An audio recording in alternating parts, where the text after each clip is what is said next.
But now we are discharged from the law, dead to that which held us captive, so that we are slaves not under the old written code, but in the new life of the Spirit. Isn't it curious how a marriage between a man and a woman comes up yet again to be used as an analogy for our relationship with God? There is something deeply spiritual that is revealed in this concept. In Hosea, God is using it to describe how much he loves us by setting up a terrible marriage and communicating himself as the husband continually rescuing his wayward wife out of danger and bringing her safely back home. Paul now takes this marriage between a man and a woman and uses it to describe how completely we are attached either to sin or Jesus.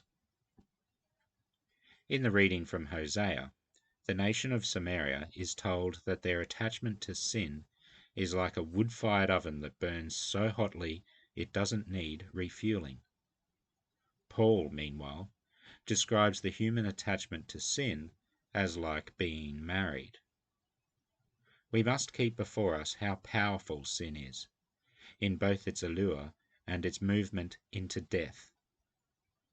The law, or God's moral code, shows us how to avoid sin and death.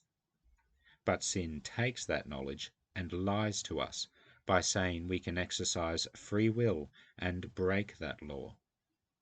We think we are exercising autonomy, but we are just obeying evil desires. The solution to our miserable, abusive spiritual marriage to death?